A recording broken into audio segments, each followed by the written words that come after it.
All right, so if you've decided that you're going to hire remote employees, that's awesome. It opens up a whole new talent pool for you to grow your small business.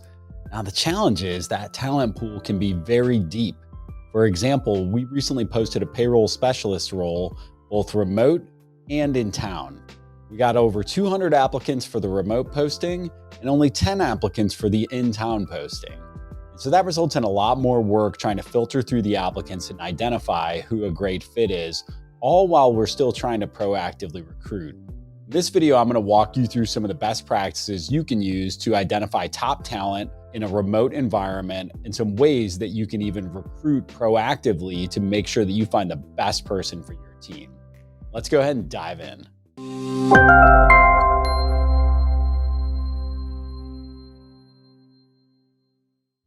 So in this episode, I'm going to share some of the ways that you can find remote teammates. It's going to include how you define what you're looking for, where to find the people, how to actively recruit them instead of just posting and waiting for responses, and how to be efficient with all of this.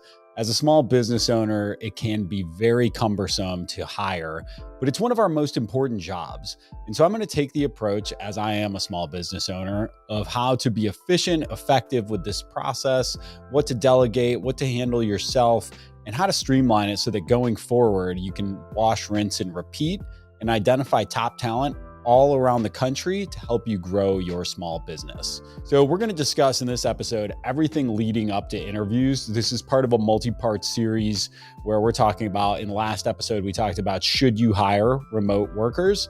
And obviously, if you're watching this, you've already identified that hiring remote people is probably the right path for you. But now going forward, we're going to talk about that. How do I find the right teammates for my company? And then moving forward, we'll look into some of those things of improving your interview process, improving your onboarding process, how to engage, retain, and grow these people once they join your team in a remote environment. And this is an ever-evolving process for us and for our clients. As an HR services company, obviously we help consult with a lot of companies on how to improve their remote and in-person hiring process, and we've been doing it for decades. But in today's episode, I'm going to share more about you recruiting remote teammates right now for your small business. So I think the first thing when we talk about the sourcing phase, one of the biggest mistakes I see small business owners make is they're just recruiting to a job description. So it's not very clear on what the ideal candidate looks like. Same challenge we all have in marketing, where we don't have clear buyer personas. We're marketing to a very broad audience, and then it makes it hard for our potential possible clients to identify themselves into one of the buckets as a possible utilizer of our solutions. In the employment scenario, it's the same thing. If you don't have a clearly defined employee persona, it's going to make it harder to recruit. It's going to make it harder to identify the right person when they come along. But more importantly, you're going to vacillate between multiple candidates and not really understand who's best if you don't have that already drawn up diagram of, hey, what do we need this person to do? What do we need their background, their skills, their behaviors to be like? So when we're creating an employee persona, first and foremost, if you search employee persona on our page or on YouTube, you'll find a video where we break down creating an employee persona. Highly recommend going through it. The whole process can be done in 30 to 60 minutes and will save you a ton of time in the recruiting process. An employee persona should include the background of the individual. What type of experience does the ideal candidate have? What industries have they worked in? Maybe even some of the competitors that you're trying to poach talent from. What characteristics do they have? What type of personality do they have? What are their interests? What are their mannerisms? What are their motivations? What motivates them as an individual? What are their career goals? Where are they hoping to go in their career? All this stuff is important because if you're recruiting somebody who has aspirations to be a senior level leader within your organization, but this is a role that does not transfer to that, then you need to make sure you understand those motivations and they're obvious when you're having the conversations with the individual as well, so you can both be on the same page. And finally, who are some similar personas on your team that you can look to? How would you describe this person? So if you don't have the individual on your team, I always like to say, and once again, going back to that buyer personas, if you've owned a small business for a period of time, you've inevitably gotten into creating buyer personas for your marketing efforts. It's the same thing. you look at one of your existing clients and you try to replicate that. And so in this environment, we're looking at either a past employee, a past teammate, a current teammate that's in the same role that we're trying to replicate. Now, does that mean that we don't want diversity? Does that mean that we don't want diversity of thought? No, absolutely not. None of these things have to do with anybody's race, skin color, et cetera. They have to do with the skills that they need to perform the job. And in some roles, this can be more open, right? Maybe in an entry-level position, we're not necessarily as well-defined in our persona. We're talking about attitude and aptitude. But when we start to hire mid to senior level roles, then we're looking for specific backgrounds and experiences that are going to be indicators of success, especially in a small business environment. We don't have the budget and opportunity to hire and pray for the best and train for 2 years and then hope that they excel after those 2 years. We need somebody who can come in and hit the ground running. So creating a buyer persona, employee persona, will help us to identify some of those characteristics that will lead to success in our organization. And almost every time I go through this process with one of our clients, we find that what they used to think was the ideal persona for the role is not at all. When they started looking back, they're like, oh, the people that we've hired that match this persona that we had in our mind actually always leave after about a year or two. They're just at a stage in their career where this is a stepping stone role. However, we're looking for somebody to be here for the long term. So what are some characteristics of people that this might be a long-term opportunity for them versus somebody that is just viewing this as a stepping stone, short-term path to get onto the next stage of their career? So that's where we also want to develop a little bit of what's called a negative persona. So negative personas are characteristics of people who have not worked out in the past. So if you don't have that track record, you can start to look at, once again, prior stages of your career, other times in your life, or prior teammates in other companies that have not worked out. What were some of the reasons why? And then we can flag some of those things as possible red flags when we look for the right candidate for the role. Why didn't these people perform well? Why didn't they fit? What was it that made it why this was a bad hire? And so we can just be conscious of those things. All right, so now we've got a target, which is critical because if you don't have a target, you'll hit it every single time. So we want to have a great target of what we're looking for as far as our new teammate. So we've identified the role, we've identified what the right person is, what their background looks like, what their demographic looks like, as far as, industries they're coming out of, et cetera. Now we can start to look at some of the actual traits that would make them successful to work in a remote environment. These are important too. Remote is not for everyone. A lot of people think remote is for them, and a lot of people are even working remote and doing a terrible job at it, or they're just milking the clock, or they're out. We've all seen the dude wandering around the neighborhood all day when we were working from home during COVID that was doing nothing, but you knew he was on the clock at that time. He was supposed to be getting work done. It was the middle of the day. And so, it's not saying people can't go outside and take a break, but the guy who's out there fixing his fence for 6 hours and then going back in and taking a Zoom meeting afterwards, we're trying to avoid that cat, right? So we want to look for people, first of all, that are resourceful and proactive. They have a history of success working independently, but as part of a team. And for us, those are things that we're looking for, is that resourcefulness. How do we gauge and measure, have they worked in environments where they didn't just have the full playbook, right? Sometimes in big corporations, when you're a member of the cog, you're a cog in the machine, you get the playbook, you get everything you need to do, you're strapped to a desk, you've got metrics, you're monitored nonstop. Have they been in environments where they weren't monitored, they weren't micromanaged, but they still achieved high results? And that means that they're able to prioritize, which is the next key indicator. We need people that have great prioritization skills.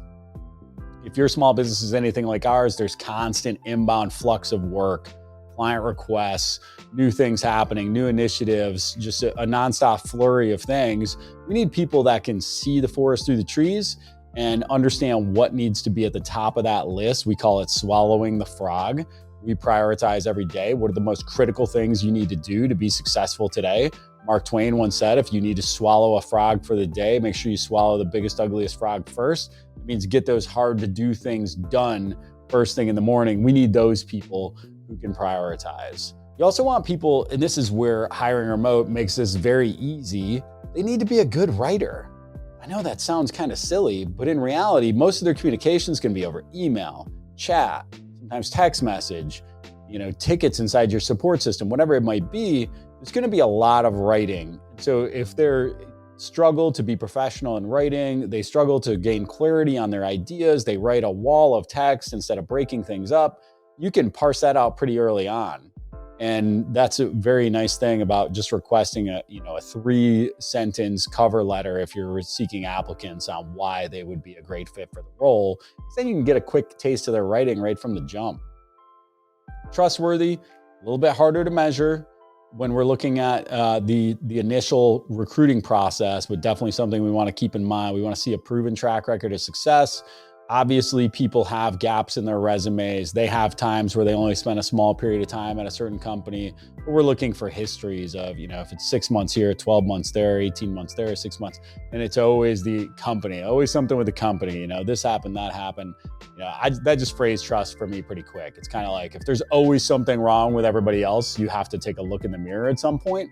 And so that's something that, I'm looking for with applicants is, do they have a proven track record of success over a period of time? And I also would like to see experience working remotely. I think that it's a unique way to work. And so it's hard for people to do it for the first time. I don't really want them learning, if I can help it, for the first time on my dime. I'd rather see some proven success. I'd rather see some opportunities where I can look to and go, okay, great. They've already worked in a remote environment. I can talk to others in that environment and identify what kind of success they had.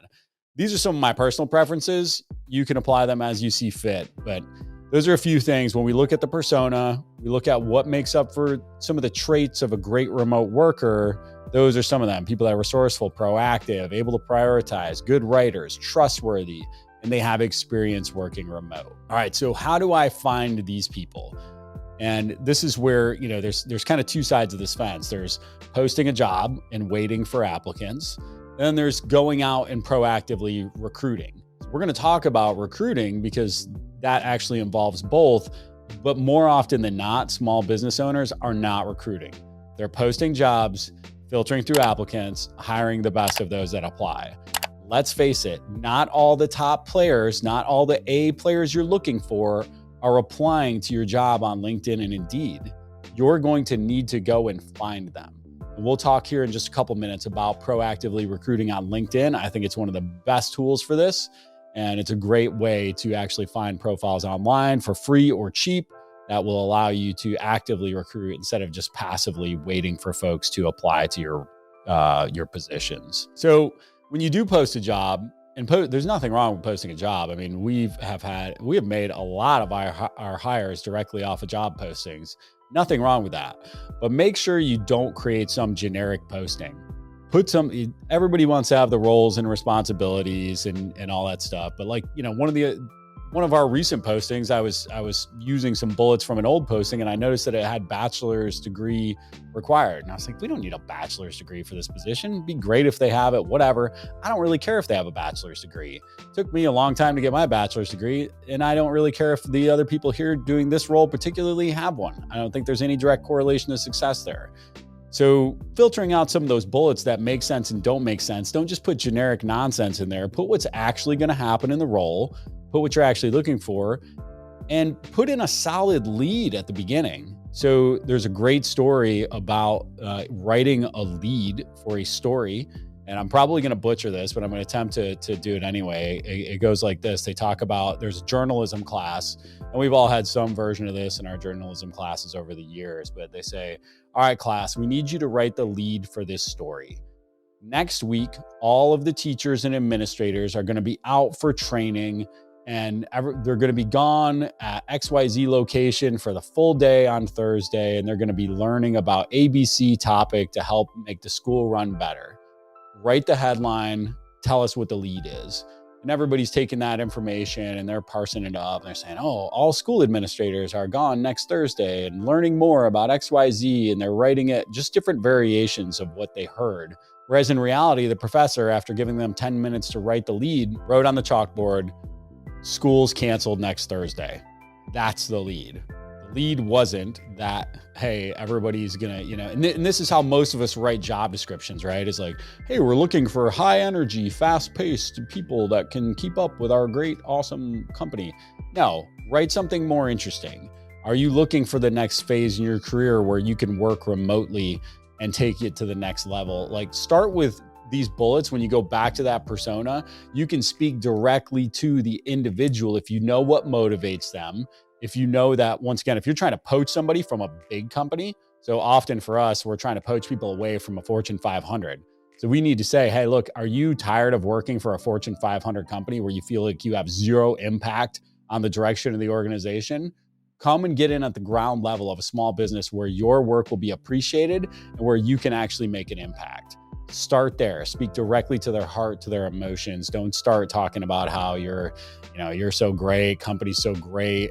Talk about this in just a couple minutes. I guess I'll get into it right now, but don't wee all over yourselves in the job postings. And this goes for everything marketing, copywriting related. Too often when you go to somebody's website, you read about, we are this, we are so great, we have been in business 50 years, we have X number of clients, we respond this quickly. Nobody gives a crap about you. I hate to tell it to you that way, but they just don't.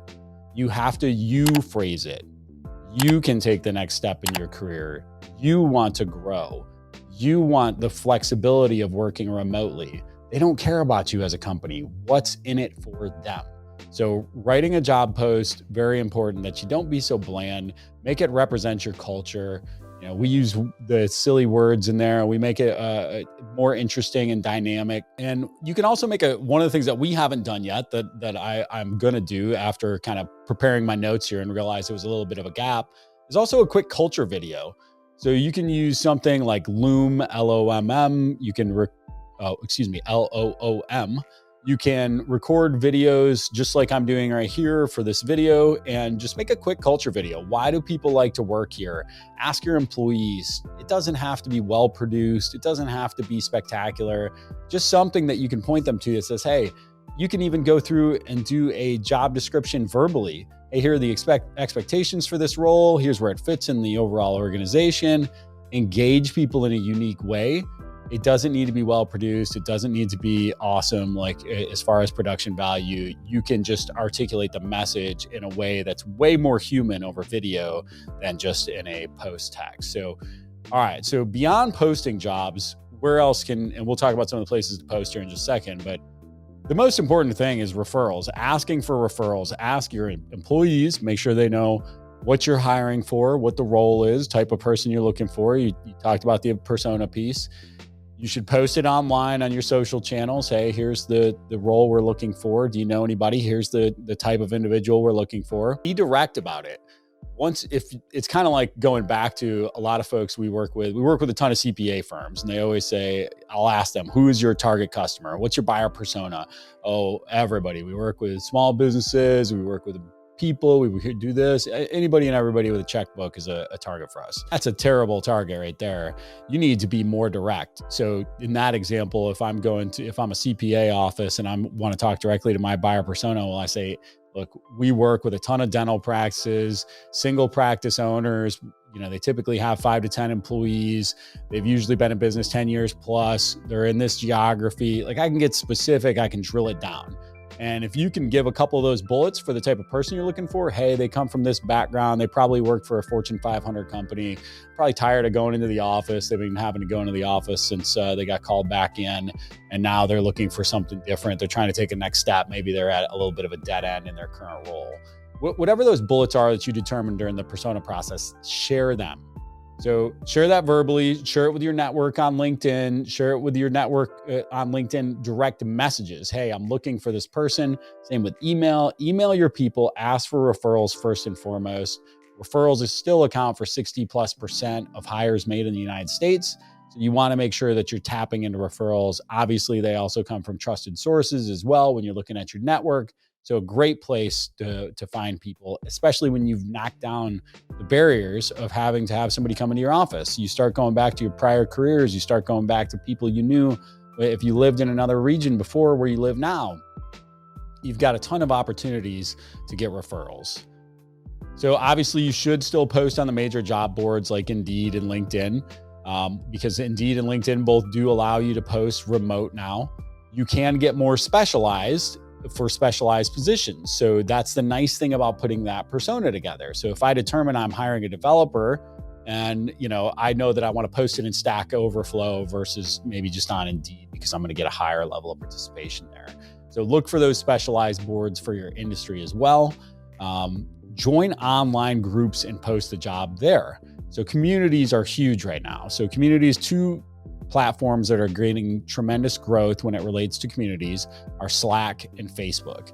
So Facebook, actually, you're seeing less of the sort of general online Facebook interaction. Hey, I'm posting about my dog, just, went potty in the living room. I'm posting more inside of groups, looking for expertise, looking for mentorship, looking for guidance on a specific problem. You can find Facebook groups related to the types of individuals that you're trying to hire. Same with Slack. You can absolutely find groups on Slack, communities on Slack, where you can go and find the talent that you're looking for. So go where the people are. You wouldn't go fishing in the middle of the woods where there's no water. Don't post jobs where the people that you're looking for don't hang out. And then finally, you should actively recruit using LinkedIn. I think LinkedIn is just a tremendous tool that we have at our disposal right now. There are some free components of it. You want to filter by the qualifications that you've laid out above. So if going through the persona, you've identified that people that work at this company and this company have great training programs, they're going to come to you, and the culture there is something that's going to relay over to your culture. And now you can hyper focus down to title, keyword, area. Maybe you want them only on the East Coast. You're open to remote, but you can't have somebody on the West Coast because they need to be open during your support hours and you're on the East Coast. So you can actively recruit on LinkedIn. And I'm going to talk right now. I'm going to dig into that a little bit. But so just bringing all that together, where to post, how to find people. You want to post the jobs on the major job boards if you've got the time and bandwidth. So that's the thing too. You want to make sure if you're the business owner, you have somebody that you can delegate.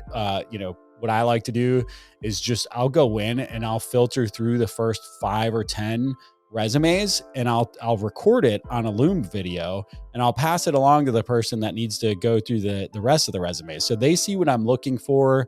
I say, oh, I'm disqualifying this person because of this component of their background. Oh, I love this about this candidate. They're a great fit, possibly because of that reason. So I'll just give them all my thoughts and what I'm looking for as I'm screening through those resumes, so that they can just pick it up from there and they can mark them either maybe or yes based on the criteria that I've laid out. And they've actively seen me and then heard me go through what I'm looking for when searching through the resumes. All right, let's wrap it up. Let's talk about actual recruiting on LinkedIn best practices. So first of all, before you go recruiting on LinkedIn, make sure that your personal and company profiles are optimized before you get started. The worst thing you'd like to do or want to do is go recruit somebody about what a great company you are and what a great leader you are. And then they click on your profile and it's vacant.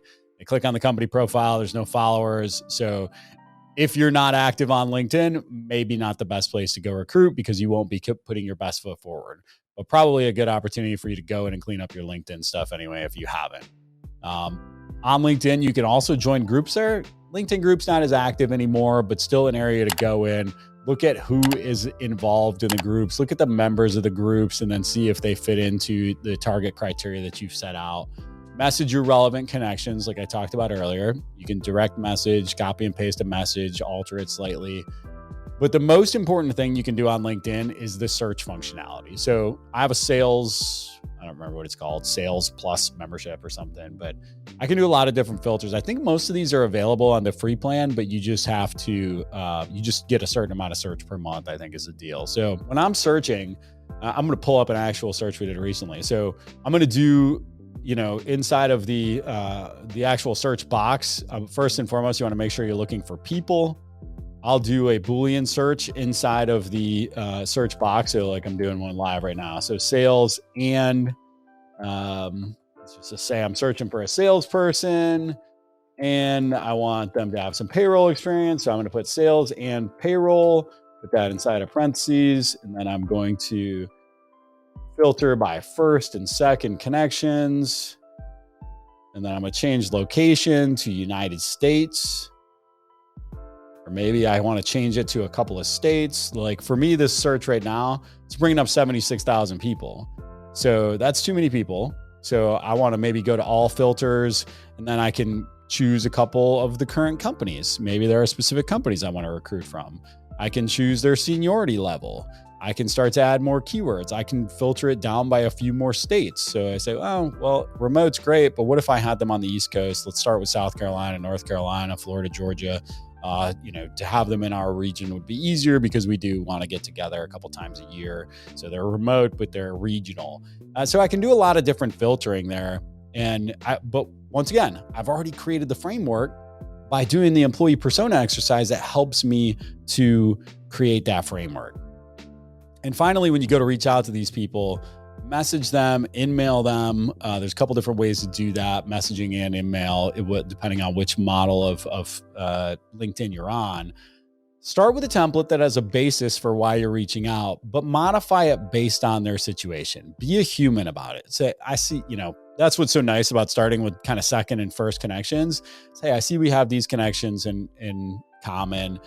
Here are some things. Here's what I'm looking for. Are you interested in having a conversation? Lean into the fact that the role is remote, particularly if you know that they are working in an office. Definitely a huge benefit for a lot of folks right now. And then if they decide they're not interested, turn around and ask for a referral. Hey, do you know any folks with the same background as you? There's a reason I reached out to you.